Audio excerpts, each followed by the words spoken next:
बिहार में भी अब उत्तराखंड की तरह यूसीसी लागू होगा। क्या बीजेपी की इस मांग को नीतीश कुमार की सरकार मानने वाली है या फिर जेडीयू के विरोध के बाद ये मुद्दा बिहार की राजनीति में नया विवाद बनकर उभरेगा?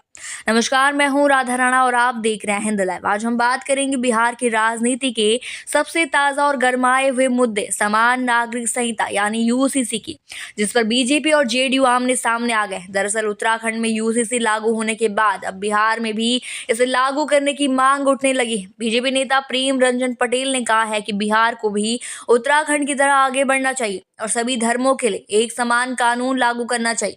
उनका कानून है कि जब पूरे देश में एक संविधान है तो फिर अलग अलग धर्मों के लिए अलग अलग कानून क्यों है?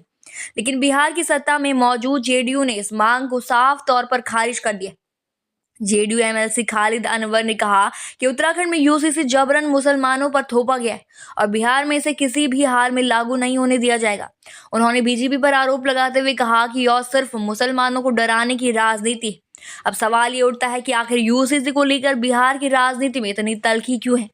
बीजेपी कह रही है कि यूसीसी लागू होने से देश में एकता और समानता बढ़ेगी। तलाक, शादी, संपत्ति और उत्तराधिकार जैसे मामलों में हर धर्म के लिए एक ही कानून होना चाहिए।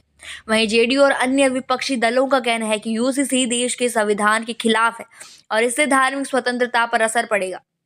संविधान के अनुच्छेद 44 में यह कहा गया है कि सरकार को समान नागरिक संहिता लागू करने की दिशा में काम करना चाहिए, लेकिन अभी तक यह राज्यों पर निर्भर करता है कि वे इसे लागू करें या नहीं। उत्तराखंड पहला राज्य बन गया है जिसने इसे लागू किया और अब बिहार में से इस पर जबरदस्त बहस छिड़ गई।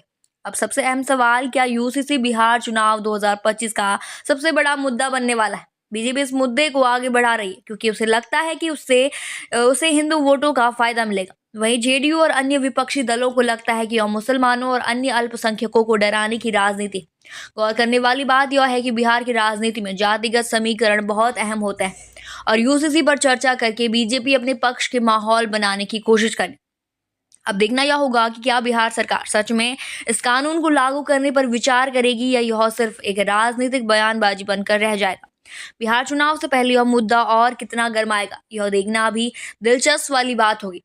फिलहाल के लिए इतना ही। बने रहिए हिंद लाइव के साथ और साथ ही हमारे चैनल को सब्सक्राइब करना ना भूले और फेसबुक वेबसाइट पर फॉलो जरूर करें।